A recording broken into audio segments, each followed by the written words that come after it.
The shuttle dropped through the clouds of Velos, and Park Yuna pressed her face against the window like a child. Below her, the Galactic Naval Academy spread across the valley floor. Towers of white stone rose toward the sky. Landing platforms floated in the air, held up by technology she still did not fully understand. Ships of every size moved between them like birds. She was the first human to ever attend this academy. The thought made her stomach tight with nerves. The shuttle landed softly. When the doors opened, Yuna stepped out into air that smelled like flowers and metal. 2 Veloci officials waited for her. They were tall and thin, with silver skin that caught the light. Their eyes were large and dark, without any white showing. "Welcome to Velos," the first one said. His voice was polite but cold. "You are the human exchange student." It was not a question. Yuna nodded anyway. They led her through the academy grounds. Other students stopped to stare. She saw a species she recognized from her studies. The small, furry Rillians with their perfect memories. The 4-armed Tezari, who built the fastest ships in the galaxy. The stone-skinned Mordith, who lived for 500 years. All of them looked at her with the same expression. Curiosity mixed with something else. Something like pity. Yuna understood. To them, humans were newcomers. Children who had only been traveling between stars for 300 years. The Galactic Compact had existed for 8,000 years before Earth, even. Developed radio. Her room was small but comfortable. She unpacked her few belongings and sat on the bed. Through the window, she could see ships rising and falling from the floating platforms. Beautiful ships with elegant curves and gleaming hulls. She had spent 15 years building ships like those back home, working in Earth's orbital construction yards, learning every system, every plate of armor, every wire and bolt. That experience was why she had been chosen for this exchange program. Tomorrow, her classes would begin. The next morning, Yuna walked into the Advanced Warship Design classroom. It was shaped like a half circle, with seats rising up from the center. A large open space in the middle held holographic projectors. About 40 students were already seated. The room went quiet when she entered. Yuna kept her eyes forward and found an empty seat near the back. She could feel the stares on her skin. Whispers floated through the air. "That's the human. I heard they still use chemical rockets. Primitive species. Why did the council allow this?" She ignored them and opened her datapad. A door at the front of the room opened.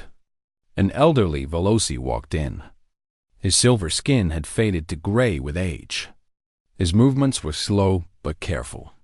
When he reached the center of the room, he looked up at the students with eyes that had seen much. "I am Commander Tellus," he said. "For 40 years, I have taught at this academy. I have trained admirals, fleet commanders, and ship designers. You are here to learn the art of warship design." He touched a control on his wrist. The holographic projectors came to life. A massive warship appeared in the center of the room, rotating slowly. It was beautiful, long and sleek, with weapons arranged in perfect symmetry. "This is the Sovereign-class battleship," Commander Tellus said. "The pride of the compact fleet. Its design is based on the unified design principles. These principles have guided our ship construction for over 4,000 years." Yuna leaned forward in her seat.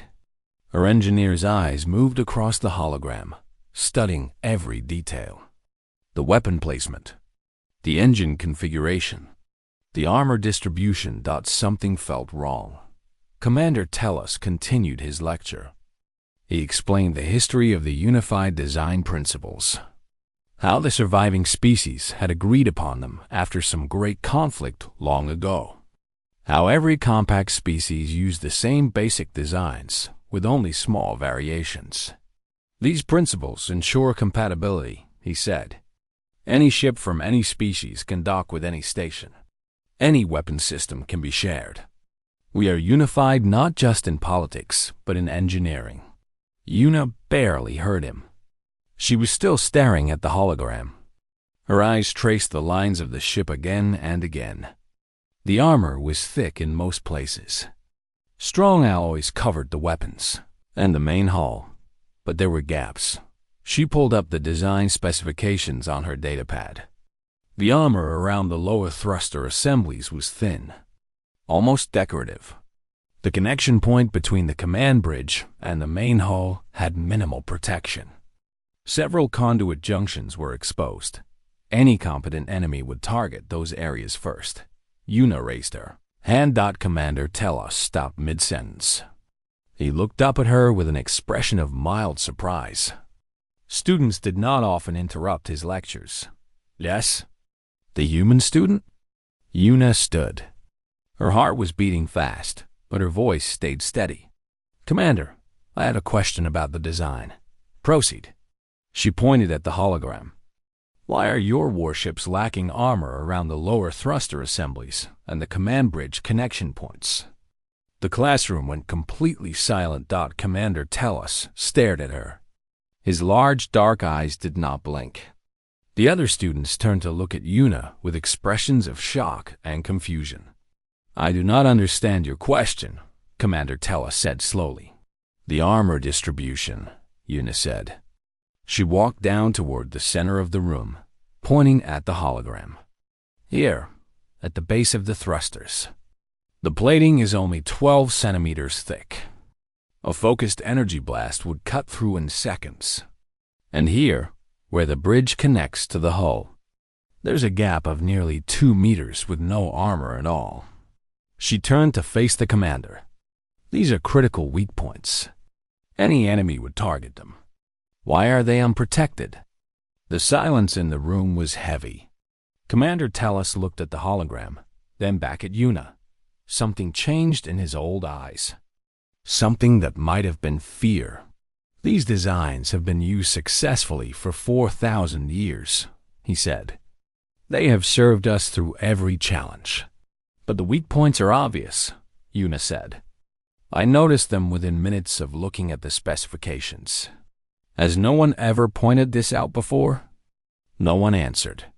Yuna looked around the room at the faces of her fellow students. They looked confused. Some looked angry. But none of them looked like they understood what she was talking about. She turned back to Commander Telos. Have you ever actually fought a war using these ships? The old commander's silver face had gone pale. He took a long breath and straightened his thin body. Class is dismissed early today, he said quietly. Students began to gather their things, whispering to each other. Commander Telos walked toward Yuna. He stopped close to her and spoke in a voice only she could hear. Come to my office, now, and explain to me exactly what you see that we do not. Yuna nodded. As she followed the old commander out of the room, she felt the weight of many eyes on her back.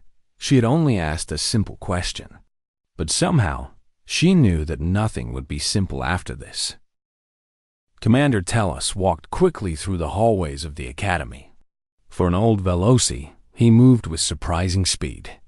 Yuna had to jog to keep up with him. They passed through doors that opened automatically. They climbed stairs and crossed bridges that connected different towers. Finally, they reached a private office high above the academy grounds. The room was filled with models of ships, hundreds of them, sitting on shelves that covered every wall. Some were ancient designs. Others were more modern. All of them followed the same basic patterns. Commander Telos sat behind his desk. He gestured for Yuna to take a seat across from him. Show me, he said. Show me what you see. Yuna pulled out her datapad. She had been studying compact ship design since before she arrived on Velos. It was part of her preparation for the exchange program. She had made notes. Many notes. I will start with the Sovereign class, she said. She projected a hologram from her datapad. The battleship appeared above the desk, smaller than the one in the classroom, but just as detailed. Here, she pointed to the lower section of the ship. The thruster assemblies. They produce most of the ship's thrust for normal space movement. Without them, the ship cannot maneuver. I know what thrusters do, Commander Tella said impatiently. But look at the armor around them. Yuna zoomed in on the area. 12 centimeters of standard plating.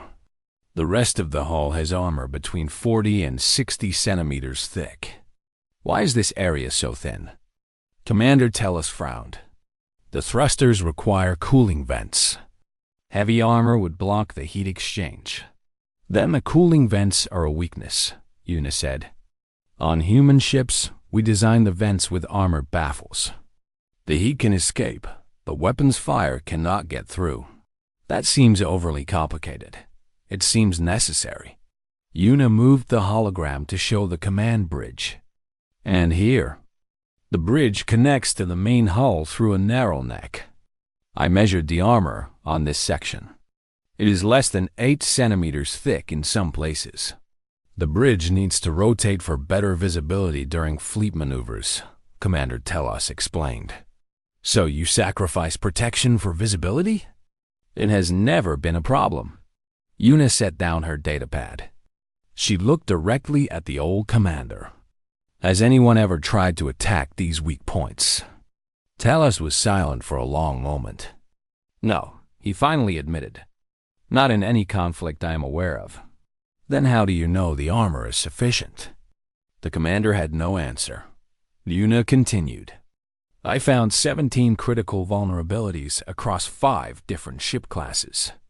The Sovereign battleship, the Guardian cruiser, the Swift destroyer, the Watcher patrol ship, the Carrier class. She listed each weakness. Thin armor sections, exposed conduits, unprotected fuel lines, weapon systems that could be disabled with a single precise hit dot by the time she finished. Commander Tellus looked very old indeed. How do you see these things? He asked quietly. Our best designers have worked on these ships for generations. None of them noticed what you found in minutes. Yuna thought carefully before answering. Humans think differently about war, she said. When we look at something, we automatically search for weaknesses. Ways to break it. Ways to hurt it. It is instinct for us. That sounds like a terrible way to think. It kept us alive. Yuna shrugged. Earth's history is full of violence. Wars between nations. Wars between groups. We learned very early that the enemy is always looking for your weakness. So we learned to find our own weaknesses first. Commander Tellus stood and walked to his window. He looked out at the academy below. Ships were still rising and falling from the floating platforms. Beautiful, elegant ships, fragile ships. I need to contact Admiral Koss, he said. She is the head of this academy. She needs to hear this. Will she believe me? I do not know. He turned back to face Yuna. I barely believe you myself. And I am looking at the evidence with my own eyes. An hour later, Yuna sat in a larger office. Admiral Koss was a tall Velocifemo with dark silver skin and a face that showed no emotion. Commander Tellus sat beside Yuna. 2 armed guards stood by the door. A third person had also arrived. He was human, tall and broad-shouldered, with a calm face and military posture. He wore the uniform of Earth's diplomatic service. I am Han Doan, he said to Yuna in Korean. Military attached to the Velos embassy. I was called to represent you. Am I in trouble? Yuna asked in the same language. That depends on how this meeting goes. Admiral Koss spoke in the common compact language. Let us begin. Commander Tellus tells me that you have made some concerning observations about our warship designs. Yuna nodded. I have found multiple critical vulnerabilities, Admiral. Show me. Once again, Yuna went through her analysis. She highlighted each weakness. She explained why each one was dangerous. She compared the compact designs to human equivalents. Admiral Koss listened without expression. When Yuna finished, The Admiral was quiet for a long time. "These designs have served the compact for 4,000 years," she finally said. "Every species uses them. They have been tested and improved countless times." "Tested against what?" Una asked. Admiral Koss blinked. "Against simulation. Against theory. Against engineering challenges. But not against an enemy that wanted to destroy them." The Admiral did not respond. Hondohan leaned forward. "Admiral, I mean no disrespect to the compact. But my colleague raises a valid point. How long has it been since the compact fought a real war?" Admiral Koss exchanged a look with Commander Tellus. Something passed between them. Some shared knowledge that civilians were not supposed to know. "The last major conflict was the Great Silence," Admiral Koss said carefully. "It ended 8,000 years ago. Since then, we have maintained peace through unity." 8,000 years, Una repeated softly. "That is a very long time. We consider it an achievement." "It is an achievement," Una agreed. "But it also means that no one alive today has ever fought a real war. Your ships have never been tested in actual combat. Your tactics have never faced a real enemy." Admiral Koss stood abruptly. She walked to her window, just as Commander Tellus had done earlier. "You are telling me that our entire fleet is vulnerable." "I am telling you that your ships have weaknesses," Una said. "Weaknesses that any serious enemy would find and exploit. Whether that makes you vulnerable depends on whether you have any enemies." "We do not," Admiral Koss said firmly. "The compact includes every known species. There is no one left to fight." "Every known species," Hondohan said quietly. "What about unknown species?" Admiral Koss turned sharply. Her dark eyes narrowed. "What do you mean by that?" The human attacks raised his hands. "I mean nothing specific. But the galaxy is large. There are regions that have not been explored. Is it not possible that someone else is out there?" The Admiral did not answer, but Una saw something flicker across her silver face. Something that looked almost like fear. "This meeting is over," Admiral Koss said. "I need to consult with the Council. No one speaks of this outside this room. Is that understood?" Everyone nodded as Una left the office with Hondohan at her side. She wondered what secrets the compact was hiding, and she wondered how long those secrets could stay buried. 3 days passed after the meeting with Admiral Koss. During that time, Una was excused from her regular classes. Instead, she was given access to the Academy's historical archives. The archives were located deep underground. Endless halls stretched in every direction, filled with data crystals and ancient records. The air was cool and dry. Lights activated automatically as Una walked, then turned off behind her. She was not alone. An elderly Rillian named Director Pell served as her guide. Rillians were small creatures, barely reaching Una's waist. They were covered in soft brown fur, and their eyes were huge and round. They were known throughout the compact for one thing: perfect memory. Rillian never forgot anything. "You wish to understand the unified design principles," Director Pell said. His voice was high and soft. "To do so, you must understand the Great Silence." Admiral Koss mentioned that, Una said. "A war that ended 8,000 years ago. Not just a war." Director Pell led her to a reading chamber. Holographic displays covered the walls.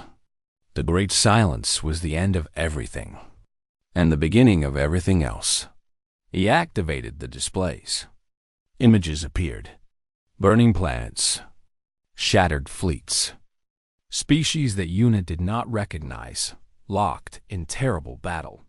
Before the silence, the galaxy was divided, Director Pell explained. Different species controlled different regions.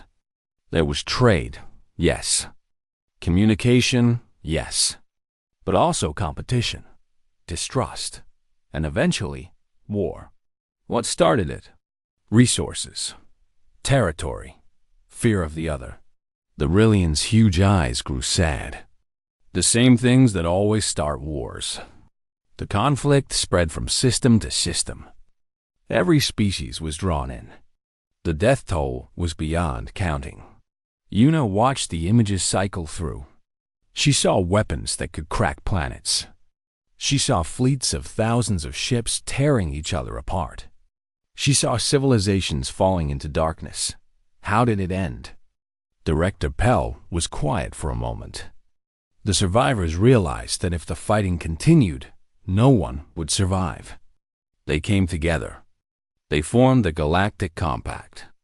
They agreed to share everything: technology, resources, knowledge.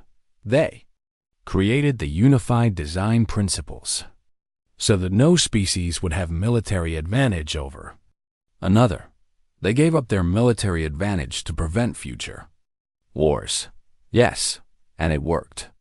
For 8,000 years, there has been peace. Yuna thought about this. It was a beautiful idea. Noble, even. But something bothered her. Director Pell, she said slowly. If all the species agreed to peace, who were they fighting at the end of the war? The Rillian's fur bristled slightly. It was a sign of discomfort. What do you mean? You said the survivors came together, but that implies there were others who did not survive. Others who were defeated. Director Pell turned away from her. He walked to a different section of the archive and began searching through the records. The historical records are incomplete, he said. Much was lost during the silence. Much was deliberately destroyed. Deliberately?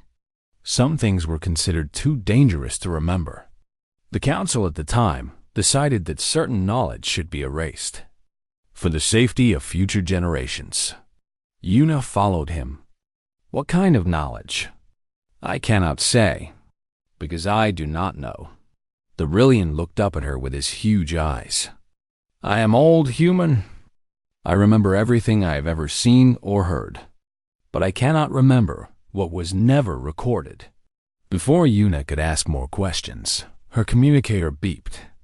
A message from Han Dohun. Come to the main hall. Immediately. Something has happened. Yuna ran through the archive corridors. She climbed stairs and crossed bridges. When she reached the main hall of the academy, she found Chaos Dot students and instructors were gathered around display screens. Some were shouting. Others were crying. The Veloci, usually so calm and controlled, showed open fear on their silver faces. Han Dohun found her in the crowd. With him was another human. A woman in a naval uniform with captain's insignia. This is Kim Junho, Han Dohun said quickly. Captain of the diplomatic vessel orbiting Velos. She just arrived. Captain Junho had a serious face and tired eyes. We need to talk, privately. They found an empty office. Captain Junho sealed the door behind him. What is happening? Yuna asked. A compact patrol fleet was destroyed 6 hours ago, Captain Junho said. 12 ships. All lost. No survivors. Yuna felt cold. Destroyed by what? That is the question everyone is asking.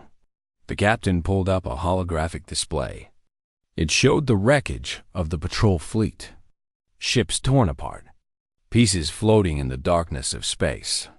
Earth intelligence has been tracking strange activity at the edge of compact space for months, Captain Junho continued. Ships disappearing. Communication blackouts. We reported it to the compact, but they did not take it seriously. They do not believe in threats, Han Dohun said bitterly. Now they have no choice. Captain Junho zoomed in on the wreckage. Look at the damage patterns. The patrol ships were not destroyed randomly. They were taken apart with precision. Yuna studied the images. Her engineer's eye traced the damage. Her blood went cold. The thrusters, she whispered. The bridge connections. The exposed conduits. Yes. Captain Junho looked at her directly. Every ship was hit in exactly the places you identified as weak points. Whoever attacked them knew exactly where to strike. How is that possible? That is what Earth wants to know. That is what the Compact wants to know. The captain's face was grim. Someone out there knows these ships better than their own builders. And they are coming. An alarm began to sound throughout the Academy. Emergency protocols were activating. Ships on the landing platforms were being prepared for launch. There is more, Captain Jinho said. Intelligence has intercepted a signal. Very old encryption. Almost impossible to decode. But our computers managed it. She played the signal. A voice spoke in a language Yuna did not recognize. It was harsh and cold. Mechanical almost. What does it say? Yuna asked. Captain Jinho's face was pale. It says, "We remember. We return. You will fall as you fell before." The three humans stood in silence. Outside, the alarm continued to wail. The peaceful galaxy they knew was changing. Something old and terrible was waking up. And the Compact, with all its beautiful but fragile ships, was not ready to face it. Yuna looked at the destruction on the display.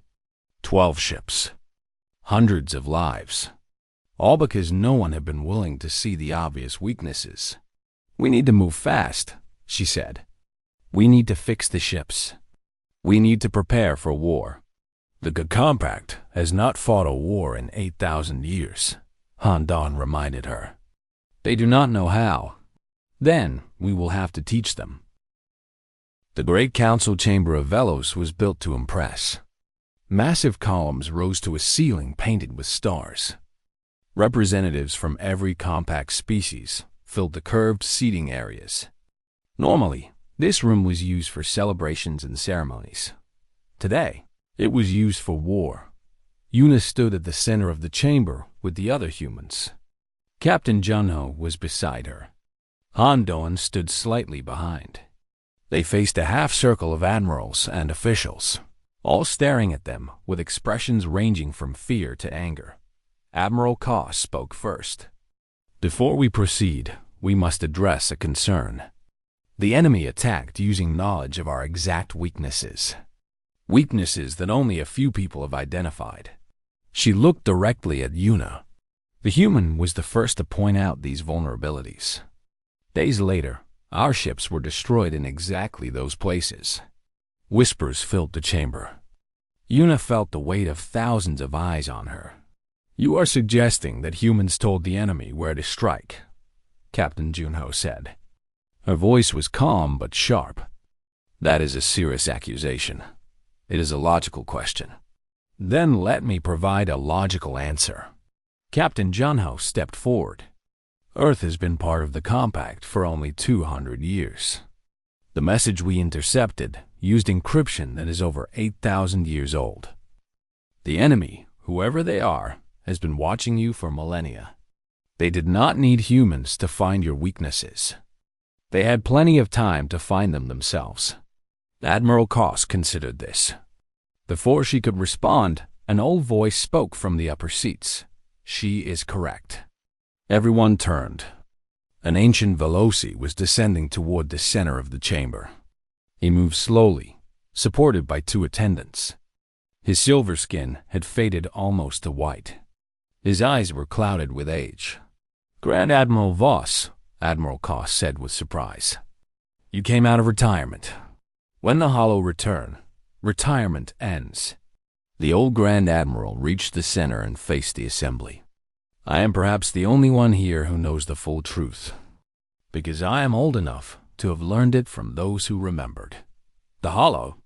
Yuna asked. Grand Admiral Voss turned his ancient eyes to her. "The enemy you face is not new human. They are very, very old. They were there at the Great Silence. They caused it."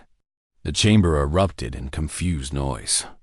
Grand Admiral Voss raised a thin hand for silence. "The Compact's official history says that all species came together to end the war and form our union. That is partially true, but it leaves out one important detail. Not all species agreed to peace. One species refused. They wanted to continue fighting until they had conquered everyone. The Hollow, Han Dohan said quietly. Yes, they were the most advanced species of that era, the most intelligent, and the most ruthless.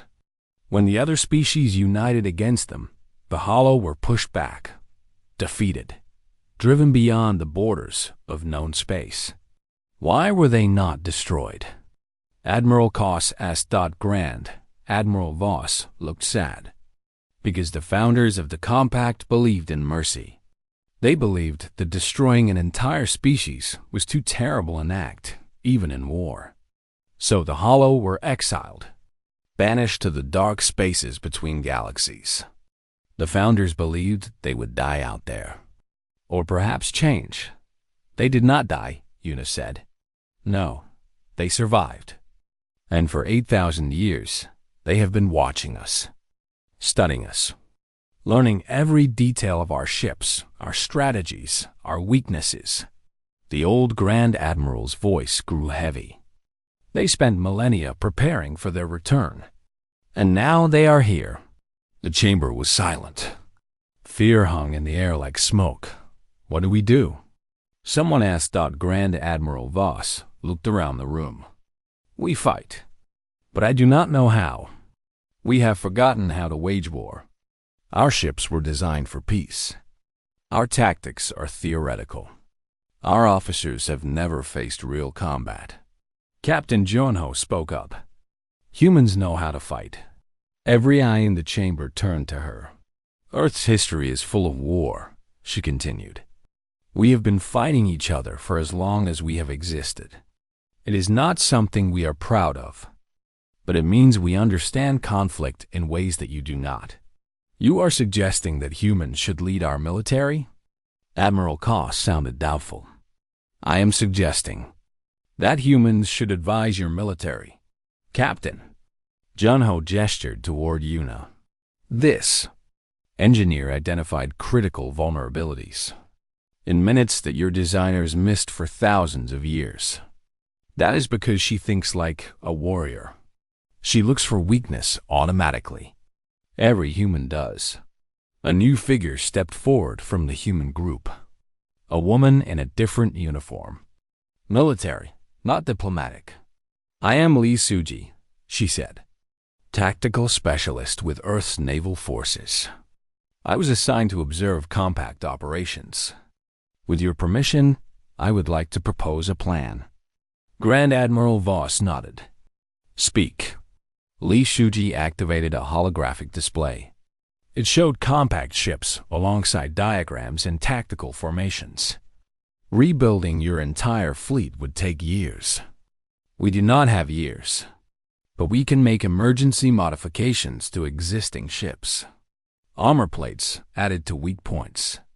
Backup systems installed. New combat protocols. How long? Admiral Koss asked. Weeks, not years. If every shipyard works around the clock, that will not be enough to fix the design problems completely, Una said. No, Lee Suji agreed. But we do not need perfect ships. We need ships that can survive long enough to fight back. The rest comes down to tactics. She changed the display. Now it showed battle formations, ship movements, attack patterns. Your current naval doctrine assumes that enemies will fight fairly. Stand in formation. Exchange fire. The strongest fleet wins. Lee Suji shook her head. The Hollow will not fight fairly. They will use ambushes. Surprise attacks. They will hit your weak points and run before you can respond. How do we counter that? Grand Admiral Voss asked. By thinking the same way they do. Ambush the ambushers. Set traps. Sacrifice small ships to protect the large ones. Use unpredictable tactics that they cannot anticipate. Sacrifice ships? A Tazari admiral stood angrily. You speak of sending crews to die. I speak of winning a war, Lee Suji said bluntly. In battle, some ships will be lost. Some crews will die. The choice is not between death and life. The choice is between controlled losses that lead to victory and total destruction that leads to extinction. The chamber fell into uncomfortable silence. This was language they had never heard before. Concepts they had never considered. Grand Admiral Voss studied the human tactical specialist for a long moment. Then he turned to face the assembly. For 8,000 years, we chose peace. We built a civilization based on cooperation and trust. We forgot what it meant to fight. We forgot what it meant to face an enemy who wanted us dead. His old voice grew stronger. The Hollow remember. They have spent millennia preparing for this moment. If we want to survive, we must learn to think as they do. We must learn to see war through different eyes. He looked at the humans standing in the center of the chamber. Can you teach us? Li Suji nodded. We can try. Then we begin immediately. Grand Admiral Voss turned to the assembly. All shipyards are now under military authority. All fleet officers will receive tactical training from human advisors. All ship modifications will be supervised by human engineers. He looked at Yuna. You saw what we could not see. Now help us fix it. Yuna felt the weight of an entire galaxy settling on her shoulders. She straightened her back and met the Grand Admiral's eyes. I will do everything I can. The orbital shipyards in Velos had never been busier. Ships floated in construction docks. Workers from a dozen species swarmed over hulls. Sparks flew as welding equipment cut and joined metal. The sound of hammering and drilling filled the void. Yuna stood on an observation platform, watching the work. Her datapad was covered with engineering diagrams. For 3 weeks, she had barely slept. There was too much to do. You should rest, a voice said behind her. She turned to find Commander Telos approaching. The old instructor looked tired as well. Everyone looked tired these days. I will rest when the ships are ready, Yuna said. The ships will never be truly ready. You know that. She did know. The emergency modifications helped, but they could not fix fundamental design problems. The compact fleet was still vulnerable. Just less vulnerable than before. Commander Telos joined her at the observation window. They watched a Guardian-class cruiser receiving new armor plates around its thruster assemblies. I have been teaching warship design for 40 years, Telos said quietly. I thought I understood these ships better than anyone. But I never saw what you saw that first day in my classroom. You were not looking for it. No, we were not. He was silent for a moment. We chose to ignore the possibility of war. We told ourselves that peace was permanent, that we had evolved beyond conflict. His silver face showed deep regret. We were foolish. You were hopeful, Yuna said gently. There is nothing wrong with hoping for peace. The mistake was believing that hope was enough. Telos nodded slowly. Perhaps, but hope without preparation is just wishful thinking. An alarm began to sound across the shipyard. Yuna's communicator buzzed with an urgent message. She read it and felt her stomach drop. The Hollow Advance Fleet has arrived, she said. Earlier than expected. They will reach the defense line in 6 hours. The modified fleet launched from Velos 2 hours later. Yuna watched from the academy as ship after ship rose into the sky. The Guardian cruisers with their new armor plates. The Sovereign battleships with reinforced bridge connections. The swift destroyers with backup thruster systems. They were not perfect, but they were better than before. Li Suji was on the command ship, advising the fleet admirals. Captain Junho was coordinating with Earth's small military force. Han Dohan was handling communications between the different species. Yuna had wanted to go with them. But Grand Admiral Voss had ordered her to stay behind. If we lose this battle, we will need to rebuild, he had said. Your knowledge will be essential for that. So she stayed. And she waited. The battle began at the edge of the system. Reports came in fragments, confused, contradictory. The holoships were faster than expected. Their weapons were more powerful. The first compact ships fell within minutes. Yuna listened to the communications with growing dread. She heard officers shouting orders. She heard explosions. She heard silence where there should have been voices. But then something changed. Formation 7. Lee Suji's voice came through the communication system. Execute now. The compact ships began to move in patterns they had never used before.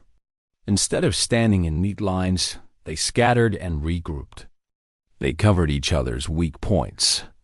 They used asteroids and debris for cover. They are adapting, Commander Telos said. He had joined Yuna in the communication center. Your tactics are working. Some of them, Yuna said.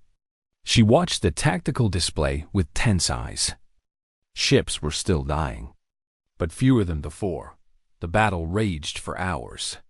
The Holo pressed their attack, expecting easy victory. They found resistance instead.